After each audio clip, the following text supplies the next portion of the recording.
அடுத்தது Russia. Russia கிட்ட வந்துட்டோம் அப்படின்னா தீவிரவாத தாக்குதல். இன்னைக்கு கூட வந்து பாத்தீங்கன்னா சேம் ராஸ்டவ் அண்ட் டவுல் வந்து பாத்தீங்கன்னா ஒரு ரயில்வே ஸ்டேஷன்ல ஒரு ட்ரோன் தாக்குதல் நடந்திருக்கு ரஷ்யாக்குள்ளேயும். ஸோ இது போல வந்து பாத்தீங்கன்னா உள்ள இருக்கக்கூடிய உளவு வேலைகள்லாம் பார்த்து மிக முக்கியமான விஷயங்கள்லாம் இந்த எண்ணெய் கிணறுகள் இது போல விஷயங்களை வந்து பண்ணா லொகேஷன் கொடுக்கறது, ரெண்டாவது இவங்களே உள்ள இருந்தே ட்ரோன்களை ஏவி அட்டாக் பண்ணது, இது போல சில்மிச வேலைகள் வந்து பண்ணா உள்ள இருக்கக்கூடிய சில தீவிரவாதிகள் செய்யறாங்க. ரஷ்யாக்குள்ள இருந்து ரஷ்யாவை அட்டாக் பண்ணும்போது அவங்க தீவிரவாதிகள் தான். உக்ரைனை பொறுத்த வரைக்கும் அவங்களாம் வீரர்கள் அப்படியே அவங்க எடுத்துக்குவாங்க. இரு தரப்புலையும் நான் சொல்லியாச்சும் நீங்க எது வேணுமோ அதை எடுத்துக்கலாம், வீரர்களா தீவிரவாதிகளான்னு எடுத்துக்கலாம். ஸோ இப்போ இது போல நபர்கள்லாம் வந்து பாத்தீங்கன்னா இருந்துக்கிறாங்க, அதெல்லாம் பிரேக் டவுன் பண்ண ஆரம்பிச்சிருக்காங்க. அதாவது இந்த அசர்பைஜானை சேர்ந்த ஒரு மாஃபியா கும்பல் தலைவரை வந்து பண்ண பிடிச்சாங்க இல்லையா, விசாரிச்சு 3 மாசத்துக்கு விசாரிச்சு அதுக்கப்புறமா ஒப்படைச்சிடுவோம் அசர்பைஜானிட்டு அப்படின்னு சொன்னாங்க இல்லையா. இப்ப அந்த விசாரணையில வந்து சில ஸ்பெஷலிஸ்ட் எல்லாம் கிடைச்சிட்டு இருக்கிறாங்க போல தெரியுது. சென்ட்ரல் ஏசியாவை சேர்ந்த சில ஸ்பெஷலிஸ்ட் தீவிரவாத தாக்குதல் பண்றதுக்குனே பிரத்யேகமா பயிற்சி எடுத்து வந்துக்கிறாங்க. அது ஆயில் ரிஃபைனரி தாக்குறதுக்கே குறி வச்சு வந்துக்கிறாங்களாமா. டீமா பிரிச்சுக்கிறாங்களாமா. இவரை விசாரிக்கும் போது பல விஷயங்கள்லாம் வந்திருக்கு. டீமா பிரிச்சிருக்காங்களாமா. ஒரு டீம் வந்து பண்ணா எண்ணெய் கிணறுக்கு மட்டும் எப்படி பண்ணலான்ற மாதிரி ட்ரைனிங் எடுத்து வந்துக்கிறாங்க. இன்னும் சில தீவிரவாத தாக்குதல் பண்றதுக்குன்னு ட்ரைனிங் எடுத்து வந்துருக்காங்களாம். ஸோ இது போல பண்ணிட்டு வந்திருக்கிறதா அந்த நபர் சொல்லப்படுறாங்க. ரஷ்ய தரப்பு வந்து வளைச்சு பிடிச்சிட்டு இருக்காங்க. தொடர்ந்து இது போல பல பதிகள் வருது.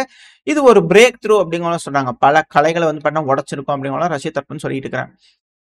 ரஷ்யா அப்படிங்கிறதுனால வரக்கூடிய ஒரு மிக முக்கியமான செய்திகள், அதாவது இந்தியா ரஷ்யா கிட்ட ஃபைட்டர் ஜெட் வாங்காதா, அப்படியா, அது மாதிரி முறிஞ்சு போச்சா அப்படிங்கிற போல நம்மளால செய்திகள்லாம் பார்க்க முடிஞ்சு. அது அப்பவே நான் அதை காமிச்சிட்டு அப்படியே கடந்து போயிருந்தேன் அப்படிங்கிறது போல நம்ம போயிருந்தோம்.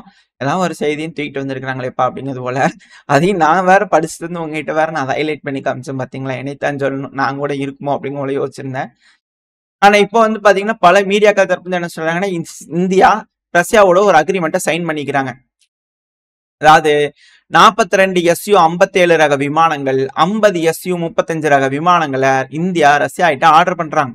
இதுல இந்தியாலேயே வந்து பாத்தீங்கன்னா உற்பத்தி பண்ணக்கூடிய வகையில 2வது ஸ்டெல்த் ஒகாட்னிக் ட்ரோனு, பைலட் ட்ரோன் இருக்கு இல்லையா, ஆட்டோ ட்ரோன். ஸோ அதுவும் வந்து பாத்தீங்கன்னா இதோட ஒரு ஆடட் இதா வந்து பாத்தீங்கன்னா கொடுக்குறாங்க. பல பெனிஃபிட்ஸ் ரேடார்ல இருந்து சோர்ஸ் கோட்ல இருந்து எல்லாமே கொடுக்குறாங்க. அப்படிங்கிறது போல விஷயங்கள் வந்து பண்ணா வந்தது. கம்ப்ளீட்டா ஒரு விமானத்தை நம்மளே செய்யற மாதிரி ஃபுல் டெக்னாலஜி டிரான்ஸ்ஃபர் ரஷ்யா கிட்ட இருந்து வரப்போகுது. இனி சில விஷயங்கள் தரமாட்டாங்க, பட் இருந்தாலும் மேக்சிமம் இந்தியாலேயே வந்து பாத்தீங்கன்னா இதுக்கப்புறம் தயாரிக்கும்படியான விஷயங்கள் இந்த SU-57 SU-35 ரக விமானங்களுக்கு நடக்கும் அப்படிங்கறத மாற்று கருத்துல.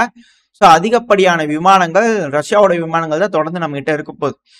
அதாவது இதுல என்ன ஒரு பெனிஃபிட் அப்படின்னா, நம்மளோட வீரர்களுக்கு கொஞ்சம் நிம்மதி மூச்சு விடுற மாதிரியாவது இருக்கும். ஏன்னா இந்த MiG-21 ரக விமானம் இருக்கு இல்லையா, அதை டீகமிஷன் பண்றதுக்கு ஃபைனலா அப்ரூவல் ஆயிருக்காமா. இந்த பறக்கும் சவப்பெட்டிங்கிறாங்க இல்லையா, ஸோ அந்த கடைசியில அந்த சவப்பெட்டியை மூட்டை முடிச்சு கட்டி வைக்கிறதுக்கான நேரம் வந்து விட்டது. ஒரு வழியா முடிவெடுத்து ரஷ்யா கிட்ட ஃபைட்டர் ஜெட் வாங்குறதுக்கு நம்ம கவர்மெண்ட்டுக்கு ஒரு மனசு வந்துருச்சு. பரவாயில்ல, ஸோ பார்ப்போம். ஏன்னா பேட்டில் ப்ரூவன் இல்லையா, எல்லாரும் பேட்டில் ப்ரூவன் வாங்குறாங்க. அப்புறம் நம்மளும் பேட்டில் ப்ரூவன் வாங்கணும்னு ஆசை இருக்குமா இல்லையா? ஸோ அது போலயா அப்படிங்கிற போல கேள்வி இருக்கு. எது எப்படியோ லின்சே கிரஹாம் அவர்கள் கிறிஸ் பண்ணிடுவேன் அப்படின்னாங்கல்ல, அதெல்லாம் முடிச்சு போட்ட போப்பா அப்படிங்கிறது போல செய்யற மாதிரியான ஒரு விஷயமா இது இருக்கு. பார்ப்போம் ட்ரம்ப் அவர்கள் தரப்பு என்ன மாதிரி ரெஸ்பான்ஸ் வருது. அடுத்து அப்படியே அமெரிக்கா கிட்ட போயிடலாம். இந்த அமெரிக்கால இருக்கக்கூடிய செய்தி நிறுவனத்துக்கும் அமெரிக்காவோட ஆளுகின்ற அரசாங்கமான ட்ரம்ப் அவர்களுக்குமே ஏகப்பட்ட மோதல்கள் இருக்கும் போல தெரியுது. இப்போ திரும்ப எப்ஸ்டீன் ஃபைல் வந்து பண்ண கையில் எடுத்தாங்க. இந்த எப்ஸ்டீன் அவர்கள் என்ன ஏது என்ன விஷயங்கள்லாம் நம்ம ஆல்ரெடி பார்த்தாச்சு. இது ஆக்சுவலா என்னன்னா, குழந்தைங்கள்லாம் புடிச்சிட்டு போய் காசு கொடுக்குறேன்னு ஏமாத்தி ட்ரக் அடிக்ட் பண்ணி அந்த குழந்தைங்களை மிஸ்யூஸ் பண்ணி பணக்காரர்கள் அமெரிக்கால இருக்கிறவங்களையும் சரி மற்றவங்களையும் சரி, ஸோ இது போல வந்து பண்ணக்கூடிய ஒரு நபர் தான் எப்ஸ்டீன். ஸோ இது போல மாமா வேலையை பார்க்கக்கூடிய ஒரு நபர் தான் எப்ஸ்டீன். இவனுக்கு என்ன செத்து போயிட்டான் அவன் வேற பாவம். அதுவே இவர் யாரோ கொண்டுட்டாங்க, இது மாதிரி பண்ணிட்டாங்க. அந்த FBI எடிட் பண்ணிட்டாங்க வீடியோவை. நடுவில் யாரோ ஒருத்தவங்க போயிட்டு வந்துக்கிறாங்க. இது பார்க்க தாய் கல்வியாட்டியா இருக்கு. ஏகப்பட்ட விஷயங்கள் இதை பத்தி வந்துகிட்டே இருக்கு. நம்ம தான் அதை பத்தி பெருசா பேசுறது இல்லை. இந்த எப்ஸ்டீன் அவர்கள் என்ன ஏதுங்கிற விஷயம் பார்த்தோம். இதுக்கு வந்து வெர்ஜினியா ஐலாண்டுன்னு தனியா ஒரு தீவு இருக்கு, எப்ஸ்டீன் தீவு இருக்கு. அமெரிக்கா கேட்டா அதை கண்டுபிடிக்கிறேன்னாங்க. ஆனா ஒருத்தரும் வந்து கண்டுபிடிக்க மாட்டாங்க. அது இல்ல, அது கனவு அப்படிங்கிற சொல்றாங்க. ஆனா உண்மையாலுமே இருக்கு அப்படிங்கிற பலரும் சொல்லிட்டு இருக்காங்க. அப்படியே கொஞ்சம் சொல்லி சொல்ற மாதிரிதான் இருக்கும். உங்களுக்கு அது புரிஞ்சுக்கும் அப்படிங்கிறது போல நம்புறேன். அதாவது இப்ப CNN வந்து பாத்தீங்கன்னா என்ன செஞ்சுக்கிறாங்கன்னா, ட்ரம்ப் அவர்களுக்கும் அந்த எப்ஸ்டீன் அந்த கேவலமான மாமா அவர்கள் இருக்கா இல்லையா? இறந்து போன மாமா. அவங்க 2 பேத்துக்கு நடுவுல மிக பெரும் தொடர்பு இருக்கு அப்படிங்கிறது போல வீடியோக்கள், இமேஜ், ஃபூட்டேஜ், ஆதாரங்கள் அப்பப்போ ஒண்ணொண்ணா விடுத்துட்டு இருக்காங்க. கையில கார்டு இருக்கும்போது ஒரு ஒரு கார்டா எடுத்து எடுத்து போடுவாங்க இல்லையா? CNN வந்து ஃபேக் லூசர்ஸ் அப்படிங்கிறது போல வந்து பாத்தீங்கன்னா, ட்ரம்ப் அவர்கள் போஸ்ட் போட்டதுக்கு பதிலடியா ஒரு கார்டு எடுத்து போட்டாங்க. ட்ரம்ப் அவர்களே இதுக்கு பதில் சொல்லுங்க அப்படிங்கிறது போல. எக்ஸ்க்ளூசிவ் CNN எக்ஸ்க்ளூசிவ் அப்படிங்கிறது போல. எப்ஸ்டீன் அவர்களோட எந்த அளவுக்கு நெருங்கி உறவாடுறாரு பாருங்க அப்படிங்கிறது போல. ரொம்ப இன்ட்ரெஸ்டிங்கா ரொம்ப கோபம் ஏற்படுத்துற மாரி மக்களுக்கு ட்ரம்ப் அவர்கள் மேல இருக்கக்கூடிய நம்பிக்கை போகக்கூடிய அளவுல வந்து பாத்தீங்கன்னா, ஒரு மிக முக்கியமான கேஸ்னா அது எப்ஸ்டீன் கேஸ். இப்ப வரைக்கும் யாருமே அத முடிச்சு தீர்ப்பு குடுத்த மாரி தெரியல. மூடி மறைச்சு எல்லா வேலையும் பண்ணிட்டு தான் இருக்கிறாங்க. அதுவே ஒரு எப்படி சொல்றது? ஆ ஊழல் கேஸ் மாரின்னு வச்சுக்கோங்களேன். அது நடந்துகிட்டே தான் இருக்குது அமெரிக்கால. இப்ப வரைக்கும் அது பதில் வந்த மாரி தெரியல. இதுக்கு மேலயும் வருமா? இல்ல வராதா? அப்படின்ற கேள்விகள் அமெரிக்கர்கள் மத்தியில இருக்கு. இது ஆத்திரங்கள் கிளப்பியிருக்கு. என்னதான் அமெரிக்காவோட அதிபரான ட்ரம்ப் அவர்கள் பல நாடுகள் கூட மிரட்டி மிரட்டி டீல் போட வச்சாலும், இப்ப ஜப்பான்ல வந்து பார்த்தீங்கன்னா, ஒரு மிரட்டி ஒரு டீல் போட்டுக்கிறார். அதாவது ஜப்பான் $550 பில்லியன் அளவுக்கான தொகையை இன்வெஸ்ட் பண்ணுவாங்க. அதுல வரக்கூடிய ப்ராஃபிட்ட 90% அவங்க எடுத்துக்கிட்டாலும், ஏங்க அவங்க இன்வெஸ்ட் பண்ணா 100% அவங்களுக்கு தான் தரணும் அப்படிங்கிற கேள்வி இருக்கு. எப்படியோ 90% ஜப்பான் எடுத்துக்குவாங்க. 10% யாருக்கு? ட்ரம்ப் ஃபேமிலிக்கா? அப்படிங்கிற போல சில தரப்புலருந்து கேள்விகள் வரும். மேபி அமெரிக்காக்கா இருக்கும். அதுல மிக முக்கியமான விஷயம் என்னன்னா, அமெரிக்காவோட பொருட்கள் காரு, ட்ரக்கு, அக்ரிகல்ச்சரல் ப்ராடக்ட்ஸ் இது எல்லாமே ஜப்பான்ல சேல் பண்ணதுக்கு கண்ட்ரி ஓப்பன் பண்ண போறாங்க. இது எல்லாத்துக்கும் மேல ரெசிப்ரோக்கல் டாரிஃப் 15% டாரிஃபோட. இவங்களும் டாரிஃப், அவங்களும் டாரிஃப் அப்படிங்கிறது போல வந்து பாத்தீங்கன்னா, டாரிஃப் போட போறாங்க. டாரிஃபோட இத்தனை பெனிஃபிட்ஸ் ஜப்பான் வந்து பாத்தீங்கன்னா, ஒரு டீல அக்ரிமெண்ட் சைன் பண்ணிக்கிறாங்க. இதுக்கு மிக நன்றி. இந்த மேட்டர வந்து நீங்க அட்டென்ஷன் டு திஸ் மேட்டருக்கு மிக நன்றி அப்படின்னு கூட சொல்லியிருந்தாங்க. ஸோ ஜப்பான்ல இருக்கிற மக்கள்லாம் வந்து பார்த்தீங்கன்னா, அது கொஞ்சம் அட்டென்ஷன் பண்ணியிருப்பாங்க போல தெரியுது அந்த செய்திக்கு. அங்க ஆளுகின்ற அரசாங்கத்துக்கு மெஜாரிட்டி போயிடுச்சு. உக்ரைனுக்கு ஆதரவு குடுத்தாலே எந்த பார்ட்டிக்கும் மெஜாரிட்டி கிடைக்காது. ஸோ அதனால தற்போதைய ஜப்பானோட பிரைம் மினிஸ்டர் ஷிகுரு அவர்கள் இருக்கார்ல, இஷிபா அவர்கள். ஸோ அவருக்கு வந்து பார்த்தீங்கன்னா, ரெசிக்னேஷன் குடுத்துட்டாரு. சரிப்பா நான் ரிசைன் பண்ணிக்கிறேன். ஆகஸ்ட் மாசம் எண்ட்லயே நான் ரிசைன் பண்ணிக்கிறேன் அப்படிங்கிற ரிப்போர்ட்ஸ்லாம் வருது. ஸோ இத வச்சு பார்க்கும்போது, ஒரு விஷயம் நல்லா தெரியுது. ஓகே. அழுத்தங்கள் அந்த அளவுக்கு இருந்திருக்கு. இத கையெழுத்து போட்டு நான் வெளிய போயிர்றேன். அடுத்தவங்க வந்து பாத்துக்கங்க. என்னால சமாளிக்க முடியலையேப்பா அப்படிங்கிறது போல, இந்த ஒரு டீல்னால அவர் வெளிய போறாரா அப்படின்ற கேள்விகளும் வர ஆரம்பிச்சிருக்கு. எது எப்படியோ இது போல பல நாடுகளையும் மிரட்டி மிரட்டி என்னதான் அமெரிக்காவுக்கு நல்லது செய்யலாம்னு யோசிச்சாலும், அமெரிக்கர்களுக்கு ட்ரம்ப் அவர்கள் மேல இருக்கக்கூடிய நம்பிக்கை இந்த எப்ஸ்டீன் கேஸ்னால அப்படியே மாறிட்டு இருக்கு அப்படிங்கிற மாற்று கருத்துல அந்த வீடியோ இமேஜ்ல பார்க்கும்போதே எந்த அளவுக்கு வயசு இருக்கிறவங்களோட ட்ரம்ப் அவர்கள் அவரோட யங் வயசுல விளையாட்டு பண்ணியிருக்காரு அப்படிங்கிற வீடியோக்கெல்லாம் வந்துட்டு இருக்கு.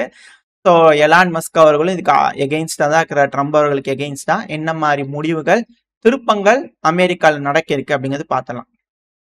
அடுத்தது திடீர் பொருளைகள், திடீர் கவலைகள் எல்லாத்தையும் கிளப்பி விட்டுக்கிறாங்க. எல்லா மீடியாக்களும் இப்ப ஆரம்பிச்சாங்க. எல்லா நாட்டில் இருக்கக்கூடிய மீடியாக்களும் ஒன்னொன்னு கிளப்புறதுக்கு ரெடி ஆயிட்டாங்க.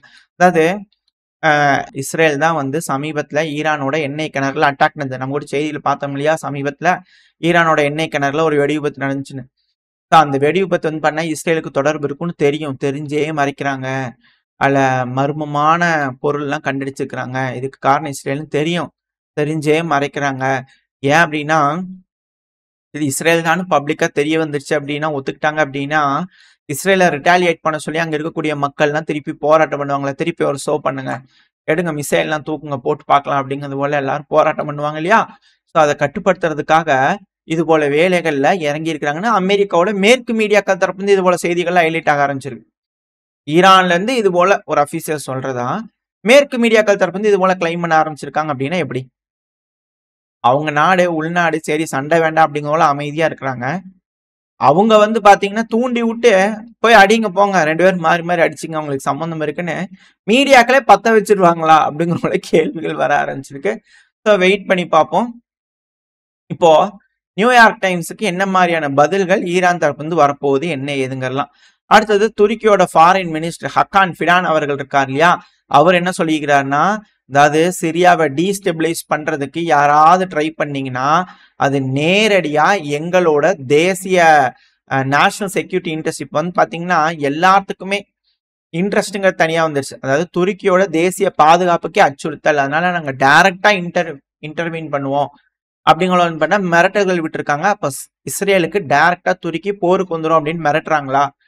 அப்படிங்கிற போல கேள்விகள் வருது. ஈரானே அடிச்சுட்டாங்க. நம்ம அடிக்கலைன்னா நல்லா இருக்காது. நம்மளும் 2 அடி அடிச்சு காமிச்சிடலாம். அப்பதான் நம்ம மக்கள்லாம் சந்தோஷப்படுவாங்க. அப்படிங்கிற போல துருக்கி ஏதாவது நினைக்கிறாங்களா? அப்படிங்கிறது போல தெரியல. வெயிட் பண்ணி பார்க்கலாம். அடுத்து அப்படியே நார்த் கொரியா கிட்ட வந்துட்டோம்னா, நார்த் கொரியா அவங்களோட 3வது டெஸ்ட்ராயர் வந்து பாத்தீங்கன்னா பில்ட் பண்ண ஆரம்பிச்சிட்டாங்க. சோகூன் கிளாஸ் டெஸ்ட்ராயர் வந்து பில்ட் பண்ண ஆரம்பிச்சிட்டாங்க. அக்டோபர் 10, 2026க்குள்ள அது கன்ஸ்ட்ரக்ஷன் முடிஞ்சிடும். அதுக்கப்புறம் நாங்க இண்டக்ட் பண்ணிடுறோம் அப்படிங்கிற நார்த் கொரியா தரப்பு வந்து வந்திருக்கு. சமீபத்தில் கூட ஒன்று செஞ்சிருந்தாங்க. அது ஆக்சிடென்ட் ஆயிருந்தது. வந்து பாத்தீங்கன்னா அதை திருப்பி வந்து பாத்தீங்கன்னா ரெடி பண்ணிட்டு இருக்கிறாங்க. புதுசா இன்னொன்று பண்ணிடல, இன்னொரு டெஸ்ட்ராயர் ஆட் பண்ணிடலான்ட்டு. ஸோ சீனா, நார்த் கொரியா, ரஷ்யா ஸோ அதிகப்படியான போர் கப்பல்களை வந்து பாத்தீங்கன்னா உருவாக்கும் பணியில இறங்கி இருக்கிறாங்க. இது டைரக்டா இந்த கடல் ஆளுகின்ற நாடுகளுக்கு வந்து பாத்தீங்கன்னா த்ரெட்டா இருக்கு. அட் த சேம் டைம் நம்மளும் அதிகப்படியான கப்பல்கள் ரஷ்யா கிட்ட இருந்து வாங்கிட்டு இருக்கோம். நம்மளும் நேவியை வந்து பாத்தீங்கன்னா ஸ்ட்ராங் பண்ணிக்கிட்டு இருக்கோம். ஸோ நேவல் ஃபோர்ஸ் இருந்தாதான் வர்த்தகத்துக்கான முதுகெலும்பு. ஸோ வர்த்தகம் தெளிவா இருந்தாதான் அந்த நாட்டோட எக்கனாமி நல்லா இருக்கும். ஸோ இதுக்காக பல நாடுகளும் முயற்சி பண்ணிட்டு இருக்காங்க. அந்த சுப்ரீம் பவர், சோலோ பவர் அப்படிங்கிற அமெரிக்கா கிட்ட இருந்து அந்த பவர் எல்லாம் புடுங்கிறதுக்கு, பிரிட்டன் கிட்ட இருந்து அந்த அமெரிக்கா அந்த பவர் எல்லாம் புடுங்கிறதுக்கு ஸோ இது போல நாடுகள்லாம் பெருமளவில் ட்ரை பண்ணிருக்காங்களா அப்படின்ற கேள்விகள் வருது. ஸோ இதுதான் 2027 ஒரு டேர்னிங் பாயிண்டா போலாண்டோட தரப்புலாம் ஸ்டேட்மெண்ட்ஸ் வருது பார்க்குறோம் இல்லையா? ஸோ 2027க்குள்ள எல்லாரும் தயாராயிருவாங்களா அப்படின்ற கேள்விகள், அச்சங்கள், பதட்டங்கள் வருது. ஸோ இது போல எதுவும் நடக்காம எல்லாம் பேசி முடிச்சுக்குவாங்க சுமூகமா அப்படிங்கிற போல நம்பிக்கையில இந்த பதிவை நான் முடிச்சுக்கலாம். இந்த பதிவு எப்படி இருந்துச்சு, உங்களுக்கு பிடிச்சிருக்கா? பிடிச்சினா லைக் பண்ணிட்டு உங்க ஃப்ரெண்ட்ஸ் அண்ட் ஃபேமிலியோட ஷேர் பண்ணிக்கோங்க. அது கூட மறக்காம நம்ம சேனலும் சப்ஸ்கிரைப் பண்ணலாம். மறக்காம சப்ஸ்கிரைப் பண்ணிக்கோங்க. இந்த பதிவு நல்லா இருக்கும்னு நம்பிக்கலாம். அடுத்த பேர் உங்களை சந்திக்கிறேன். Stay safe. பை.